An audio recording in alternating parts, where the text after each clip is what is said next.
right, we're going to talk about communication in the ED.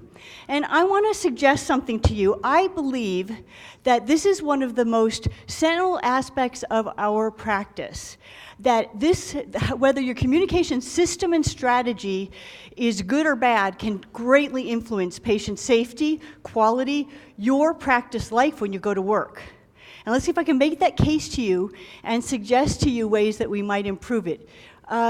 Is Dixon Chung in the audience? Dixon, are you here? Well, you're going to meet him. Oh, there he is in the very back. We just actually got the contents of this paper, which we wrote with 2 communications experts, accepted for publication in the Joint Commission Journal. So it'll be coming out in May this year. So half of sentinel events occur because there's trouble with communication. Is that sound still good? Just trying to move it. Okay. 84% of sentinel events go back to a root cause of some sort of communication. Think about the plane that went down. What if the guy on the ground had said, guys, what's your altitude? Remember, he just said, how's it going up there? Very vague question. Had he queried, what's your altitude? Maybe that could have been prevented, but it just shows you how loosey-goosey we can be with communications in the ER. And one of the biggest problems we fight is the ambient noise level that we work in every day and don't think much about. So here's our journey today. The negative effects of noise on patients and on ourselves, modes of communicating, and I'm going to sort of make you understand what the communication people already understand. Methods and affordances. These will be common terms to you by the end of this short little talk. Then how would you measure if you actually made things better? And then what would be a general communication strategy for your department? So this is really bad news, and I don't know how to break it to you. But in terms of your ability to hear as you get older, you should have been a rock star. Because that's how hard our jobs are in the ER. The ambient noise is so great that it takes a toll, and we have the same rate of going deaf as rock stars. I keep thinking of some of our ED leaders in a rock group, you know, like Dave Seberg, we call it the Prez. The Prez, we could get some of those guys up there in a rock band. Here's some of the worst sources of noise, by the way, in your ER. Just staff voices. And what do you do in the ER when you're trying to yell to Judy that you want to give some epi in room 2 to the allergic reaction? What do you do when it's loud? You yell louder, right? And we all do this, and you can watch an ED escalate. In fact, it will often start at the low times of the day. It's not particularly noisy, and you can just watch the decibels go up during the day. But some of our medical equipment is really bad. That your good friendly ice machine makes a lot of noise. World Health Organization says we should be at 40 decibels most of the time, and we live and breathe at 70, 75, sometimes 90. All of these things make noise. Thank goodness people are paying attention. And did you know, if you're anybody here doing a remodel, rebuild, revamp of their ER, anybody doing anything or thinking about it? There are now building supplies, in particular wallpapers, ceiling tiles, flooring, and so forth, that help absorb sound. So something to just think about, so I threw that in there. But your handy-dandy tube system, how many people have a tube system? I should see every hand go up by now. Tube system in the ER. It's the same amount of assault on your eardrums as a truck going by on the highway at 60 miles an hour. And it's going on all day. So from a patient standpoint, I thought this stuff is just fascinating. So if you have high ambient noise, blood pressure goes up, heart rate goes up, they don't sleep well. Newborn babies need more oxygen when it's noisy in their unit. How about that? I thought that was very compelling. And then this ought to get the C-suite's attention and yours as well. Coronary units with high noise levels had higher readmission rates. Remember, readmissions are going to get us into trouble, at least, you know, in the near future with the way the law is written and they're going to be enforced. So all these things show that patients' health suffers. What about ED patients in particular? It's a very stressful place, and I just saw this study. It had just come out from the Medical Journal of Australia back in 2011. They took patients who were in the ER and they asked them to volunteer for a study, and while they were there, they gave them different noise to listen to and monitored their stress and monitored their vital signs. The worst was the ED noise itself. Anything was better. Even a drum beat was better and more soothing to the patients than what we listened to day in and day out in our ERs. And it's a big patient dissatisfier. You know, they've asked at restaurants, the Zagat restaurant surveys have asked about noise for a long time. And now they're paying particular attention because both press gaining and HCAHPS have questions focused on the noise level that patients are experiencing. High ambient noise with us. So you're going to work. As it starts to get noisier, your blood pressure is going up. You have higher rates of coronary artery disease if you work in a very noisy place. Noise in ICU actually was a predictor of nurse burnout. So they were comparing different ICUs, and the higher noise level ICUs had more turnover in nurses and burnout. And then, as we said, there's so many studies out there now that show that if you work in a hospital, you have a higher rate of deafness as the years go by. Anybody noticing it? Maybe you don't want to say. I actually am supposed to wear a hearing aid, but I don't always wear it. You know when you notice it is in the exact environment that you work in, because when there's a lot of background noise is when people who start to lose their hearing notice it the most, right? They may not notice it so much one-on-one. All right, so communication effectiveness. What makes communication more effective? Well, to be sure, if we're closer, but we aren't in the ER, are we? We're not always that way. Dr. Welch, I'm going to give more morphine in room 2. Right? Is this how communication goes in your ER? We're very casual about it, and we shout it. So when there's high ambient noise, which we said the ER is like that, when people are multitasking, okay, and also when there's a choice of interrupting. And I want to suggest to you, I think that we are very bizarre in this regard in terms of ER culture. And I'll give you a little scenario to demonstrate it. I'm working, it's 3 in the morning, I'm feeling that 3 a.m. lag, going to go to the vending machines and get some coffee and get a little candy bar. And I'm trying to decide M&Ms or, Snickers. The nurses come with me, and she's chatting to me about a patient in a very difficult family. When I go to push that button, she stops, right? It's kind of like etiquette, isn't it? Like, you let the person have some sort of space and quiet to make a decision to do a task. We do this at restaurants when somebody's looking at a menu. You stop talking, let them look at the menu, and so forth. So 5-10 minutes later, we've got a critical patient. A resident and I have just gotten in a very difficult central line. Same nurse comes over with a piece of paper with a blood gas on it, shoves it in my face, says, Dr. Welch, here's the blood gas. The resident and I both jumped back and lost our central line. And I just thought to myself, we really do not have any interruption etiquette and any etiquette when we're practicing the ER. You do it too. Don't you know? Your nurse is mixing a medication. You're like, Jill, this patient's ready to go. Don't we all do it? And it's a peculiarity of our specialty, and I'm not sure I understand why. We are so willing. I mean, do we just think that we're so fabulous at multitasking that we can do all these things at once? Because evidence would suggest otherwise. We can't do it all at once. But so I want you to think about your work days and how they go. We are mad about interrupting one another and breaking into each other's concentration and space. I really believe that. And it's something to do with ED etiquette. Maybe we should write a paper on that. ED etiquette. So very interesting. 80% of what you do, you might think that you're doing patient care. Actually, what you probably think is that you're documenting, but 80% of the time is spent communicating. And so it's a very big and important part of the work that we do in the ER. And oh, by the way, that was from Chisholm's studies. You've probably seen he's done all the studies about how many times we're interrupted, like 10 times an hour as an ER doc. There's different ways that we can make mistakes in the ER. We can make it by an omission. We can make it because we're ambiguous, like the ground to the pilot, what's going on up there? Ambiguous communication. Or what we're more and more seeing is overload. Are you reading now about monitor fatigue? There's so many monitors going off in the ER, you stop listening to it. Watch yourself. I was at a bedside the other night, and I'm totally talking through the pulse ox alarm that's going off the whole time. You glance up once, you see, oh, it's not measuring right. And you ignore it, and you're talking, and the patients are very distressed, right? Aren't they? There's an alarm going off, or an IV beeping, right? We are just overloaded from an auditory standpoint, so we literally stop, we're on overload, we stop paying attention to it. Here's where communication errors are at their worst, and so they should be a particular focus for us when at triage, in particular getting the important information from the get-go, test results, getting those pushed to a provider in a timely manner without error, handoffs, and that's why there's been a big focus on that, and then right at admission when they're literally changing in their physical space, geographic space. These are points of possible terrorism due to lack of communication.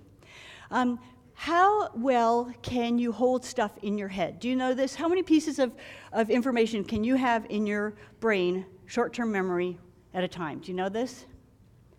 7 pieces.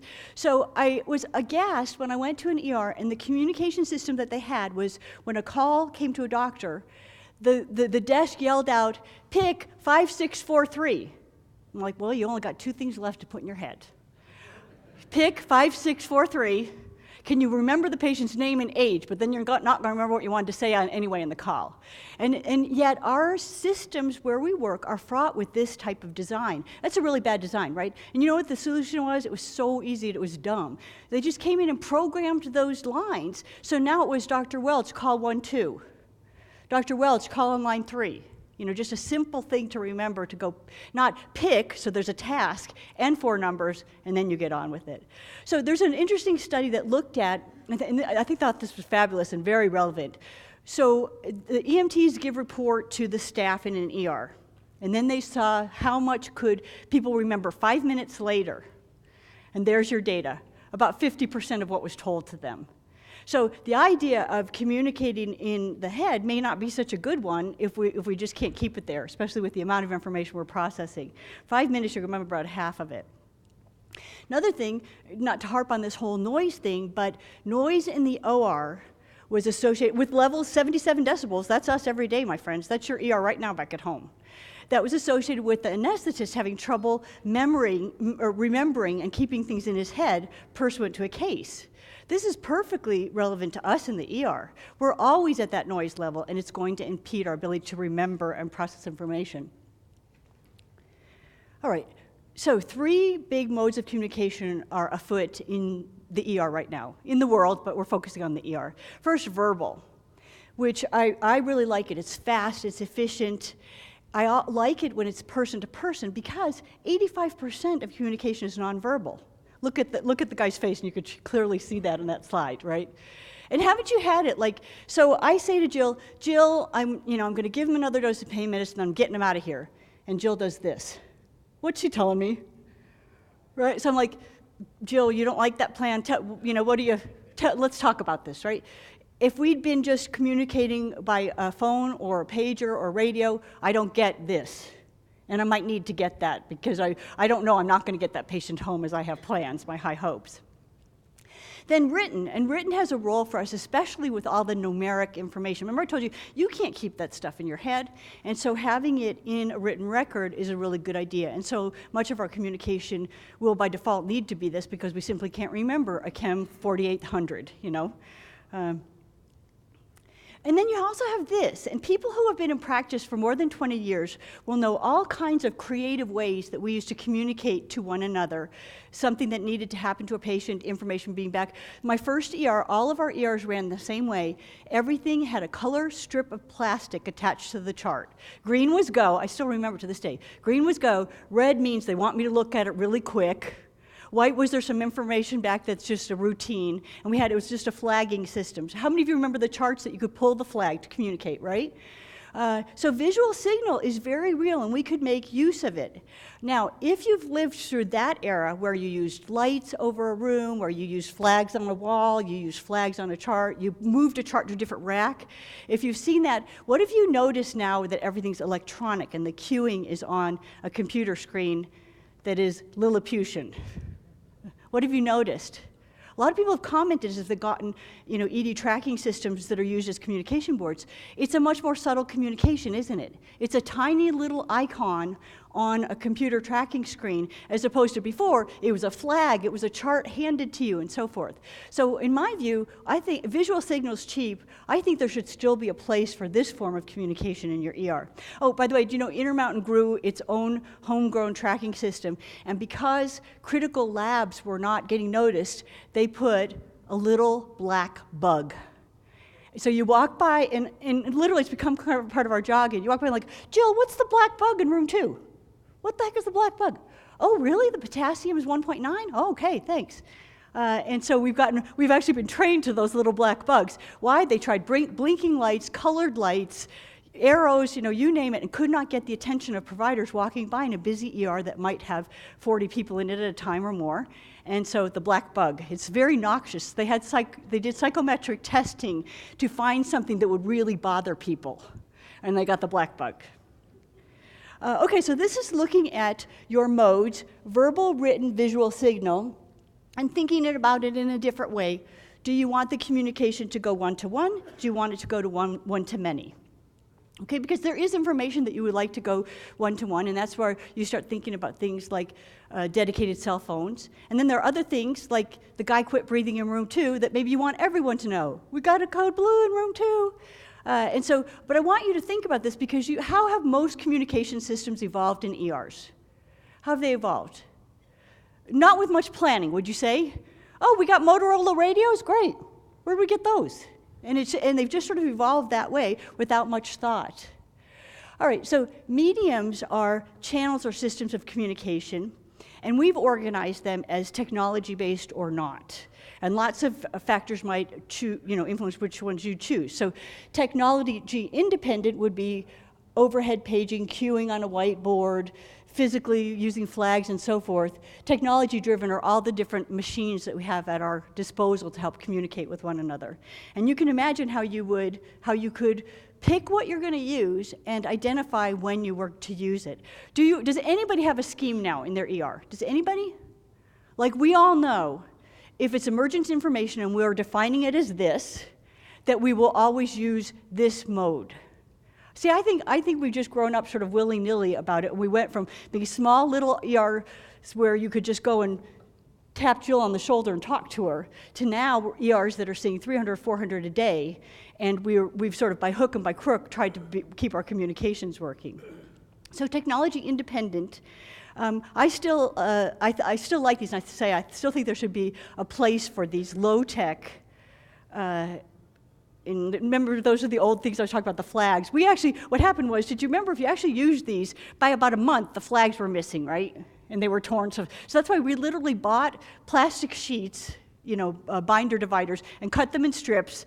They were set in a little canister like a bouquet. And, I want a red one. Jill, can you give me a green one? Put that bad boy on the chart, and everybody can see from across the room that green flag chart can go home. I still get kind of palpitations when I see green and red flags, because I was conditioned to them for 15 years as a young doctor. Okay, and then we also have a lot of technology at our hands. I'll talk about some of the common ones and what we know about their use and who likes them, who doesn't like them, and so forth. As I say, I believe that we should carefully think what needs to go to one person, especially in the age of protected health information, and what needs to go out en masse to the department. I believe in the ERs that I've been in, I see errors made on the side of too much overhead paging. What's your experience? I mean, we need an EKG in room 2, does that really need to be an overhead page? And again, what I feel like happens is you stop hearing that stuff, I have seen one ER that was overhead paging, like anything that had to happen, and what happened? Nothing happened, because no one listened to them anymore. So I think that's kind of a bad plan. Okay, so what are some of the factors that will influence your medium selection? Well, to be sure, how big you are and what your layout is. Okay, face-to-face verbal communication works just fine in a little ER that's laid out just right, okay? I worked in probably the worst ER that I can say that I've worked at. I won't name the hospital, but it had 75 beds, and it was set up like a hotel. You could not see one sick patient from any of the workstations.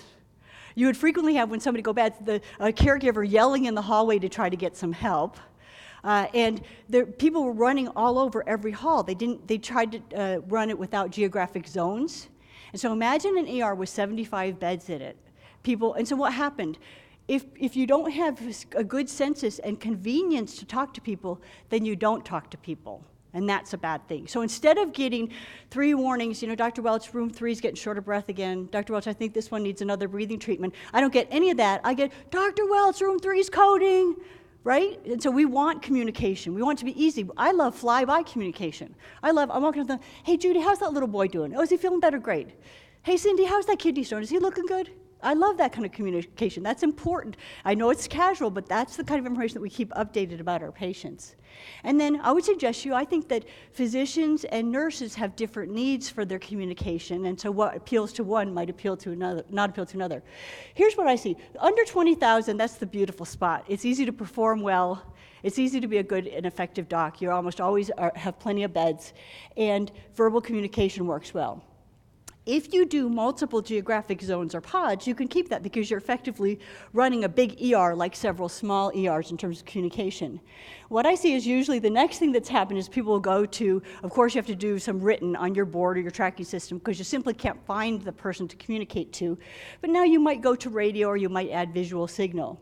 As you get up by 40 to 60, it's starting to get really, really noisy, and so you start to look at needing a hierarchy, and that's when I'll start to see Voceras and dedicated cell phones coming in. For sure, by 60,000, you're going to do that. And you can imagine how nice to text, have a system say, okay, you don't have to stop what you're doing now, but when you come out of the room, doctor, I want you to check on this, and so you would text me that. And you could set up your hierarchy. If you call me, you really want me bad, and I always answer my phone. You could craft your rules according to the resources and the size of your ER. As I said, this convenience threshold is very big, and what I want is, I want somehow to create the convenience if it's not already there, so that my nurses keep me up on what's going on in a patient. I don't want to know that they're arrested when they arrest. I want to have had several chances to intervene before. Now, so nurse communication, I know this isn't 100%, but by and large, it's going to be local within the hospital, unit to unit, okay? And you may not need to divulge a lot of protected information. Conversely, physician communication is also often with consultants that are outside the building. You're often going to go name, age, diagnosis, a lot of protected information in that communication. It's often lengthy and detailed, although calling report is very detailed for nurses. And anybody run the journey of faxing reports and going back away from it? I mean, it's hugely efficient, but what's bad about that is there's no room for interaction when you fax a report, right? The nurse on the floor does not get to ask any questions, and we know that's a critical part of handoffs and communication. So this is why you're finding nurses, there's actually studies that show this. Nurses are loving Vocera. How many nurses have Vocera? Any of the voice necklace radios? Do you like them? It's very efficient. It works well for a lot of nurses. Doctors hate it. And there's studies to back this up. And if you want, let me know. And as soon as we get our PDF copy, Dix and I will send you a copy of our paper. We're very cheeky to offer that, I know, but we'll offer you the paper if you want to actually see some of the resources behind it. So in any case, very, very different in what we like in terms of our communication. All right, affordances. So an affordance is the properties of the thing, and we can apply the term affordances to the different types of communication that we have in the ER. This is one type of affordance, cotemporality. It's like, are we there at the same time? Can we receive and give the information at the same time? And simultaneity, like, did anyone ever think of this? When you text, it's a one-way communication, that at the same time or immediately thereafter, the text doesn't come back saying the person even got it, right? How many of you text your kids because they won't answer the phone? I don't know what I pay Verizon for, but they won't. You text and you don't know what the heck because you don't hear anything. So that's some of the problems with some of these communications, even being able to know whether someone got your information. All right, so affordances in the ED, we care about these elements when we're communicating. Urgency, right? Like, does someone need to know this now because we need to assemble a team? Privacy and confidentiality is an issue. Target, and again, is it one person needs this or do a lot of people need it? Length, right? There's some things that you're just not going to communicate by a text, right? Too long. Or actually, as I get better at it, maybe I will be able to do this someday, but for now, can't do really long texts. And then, do we need to interact back and forth? And so this little paper, and if this isn't coming across well in your handout, let me know, and I'll just flash you this as a nice little chart. It looks really pretty in color. And you can look at these different affordances and then different communication strategies and which ones are better for it. And you can use this to sort of inform yourself about what would make sense in your ER. Face-to-face has some very, great affordances in terms of communication. But sometimes visual signal is just a thing because you want to go do something else and you can leave that communication and run off and do something else. So I always believe that when you make changes in your ER, you should do it with an idea is it getting better? Does it make things better? How would you know if it got better? You changed some things, you implemented a new communication strategy. You can actually measure it, you can monitor steps, you can look at subcycle times and processes, and you can audit communication failure. So there's a few ways, and staff satisfaction, I believe that's legitimate. Anybody using staff satisfaction surveys, you make a change and you're wondering how it went. Our complex system may not show you dramatic improvements in any numbers, but I feel like if my staff says, this is so much better, Dr. Welch, that's a win for me. That's a win. We've changed the communication system. So two-pronged approach to improving communication in the ER. First, reducing ambient noise, and second, designing a communication scheme. So some things that you can do. You can put a noise meter in your ER and start monitoring what's noisy, and that's how we know that a tube system is so noisy. You can get those sound-absorbing elements in your design. You might just say no to automatic paper towel and soap dispensers. When you're in the airport, try the automatic soap dispenser. Look how noisy those things are, and think about them all over your ER. When I'm in charge of the world, I'm just saying no to those, by the way, for the ER. Also, decentralizing nursing stations and moving so that there's not a noisy little cadre of people in one station and moving them out. This has become part of new healthcare design. We'll have to see if that could apply to us in the ER. And limiting radio use. How many of you have radios? Anybody using radios in the ER? Where they're just a general, they can be very, very noisy. All right, this is called the Yacker Tracker. Teachers developed it, and it's a device that tells them when their classroom's getting noisy, you can use it too. And some hospitals are using it on units, and when it gets too high, the lights come on, first yellow, then green, and everybody tries to tone down the noise. Because remember, what's our habit in the ER? Just talk louder. Somebody will hear you. Just keep talking louder. So in any case, and then like I say, I'm a big believer in identifying, like pad those garbage can lids. Maybe think twice, especially at night, if you've got patients that are starting to go to sleep.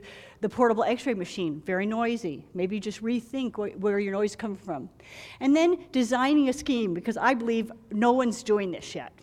And what you would do is you would look at all of the different elements that you use to communicate and come up with a strategy for how you would use them. In particular, the quieter ones ought to have more of a role, like texting, using tracking center communications. Maybe the bug is for you, Dedicated cell phones I really like because you really can hone in on who needs to get the information, and definitely limit overhead paging and radio usage. And you can look at and identify, okay, what are we going to consider emergent communications? What are we going to put in the urgent bucket? And literally decide what you would use for each level and train your staff. It would really, this is a project you could turn around in a month and you would reap tremendous value from it. So here's an example, emergent overhead paging. I feel like somebody's crash burning, trying to die. Okay, I give you the overhead page. But urgent, there's lots of other ways that you could do this, including phone calls, text, even a beeper to the person. And you can see how you've sort of got a little hierarchy. Let me quick end with this story from the University of Kentucky. I've written about this ER because I think it's just so great, and they've done some very cool things. When they built their new ER, which has a lot of very innovative design elements, they told the staff, we don't have an overhead page. We didn't get the overhead paging in. We're waiting for it. It was a total fallacy. They really had it. But they wanted to get the staff to develop another way to communicate. And so they did a strategy. They said they did the hierarchy, what fell into which category, and came up, we're going to text for this, we're going to call for that, and they came up with their system. Oh, by the way, this is an ER where they often have 50 people working at once. That's just the workers. And they have 240 computers in that ER. It's very computer-driven. Dr. Humphreys, who's their director, then let them have overhead paging back. And he said in 9 months, they only had 2 overhead pages. They'd gotten their communications better. They didn't need to do it, and they used other mechanisms. So I thought that was a win. And he claims that it is such a more calm place to work because it's not so noisy all the time. You can actually have conversations with people. So, shh. Any questions or comments? I mean, anybody inspired to do this? I think, to me, especially like where I'm supposed to have one hearing aid in, I'm inspired to think if I couldn't change my home turf to make it work better and have a better communication system. Yeah? Good examples of people using classical music in ERs to create the ambient noise. Yeah. He said there's been examples of people using... Well, I didn't hear classic per se. I heard acoustic guitar in that one study that I was mentioning. Just the idea of kind of trying to create a white noise to have it be a little bit more soothing. I still think overall we could quiet it down. I really do. Any other thoughts or comments?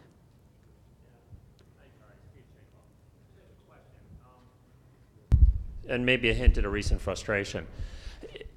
There's a trade-off here between ease of access and being interrupted.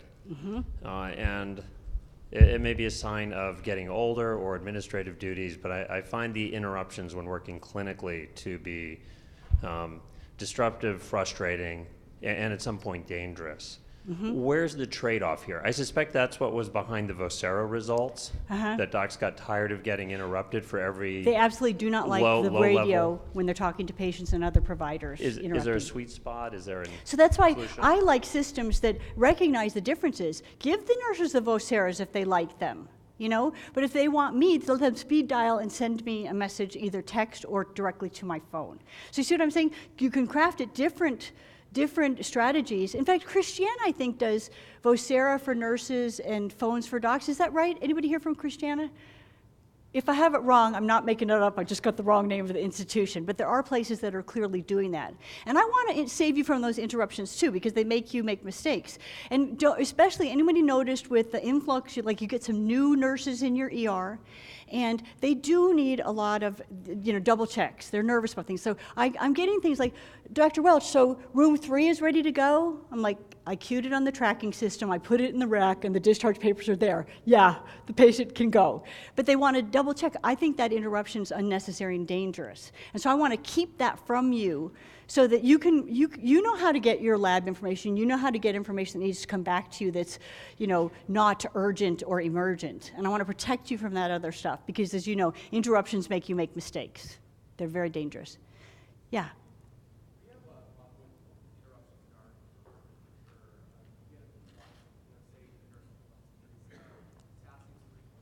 Mm-hmm. And so we've been trying to think of ways of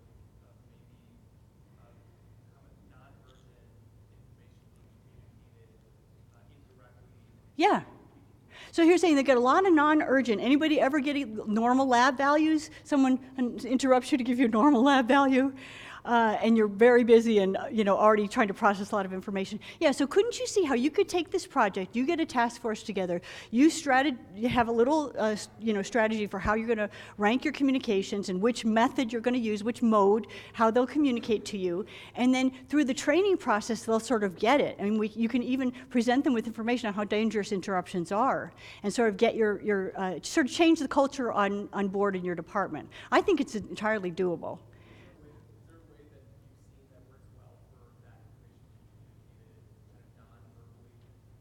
You can push a cue on a tracking board. You can, I've seen from the oldest non-tech systems where the paper with the results is printed on the chart and set on the doctor's desk. I saw that in the hospital. They just pushed it to the doctor, so it's right there for you when you get back to your desk. Or you can communicate with a cue on a tracking system and the bug if it's dangerous. All right, I'll take more questions in the back because I don't want to get us off our schedule.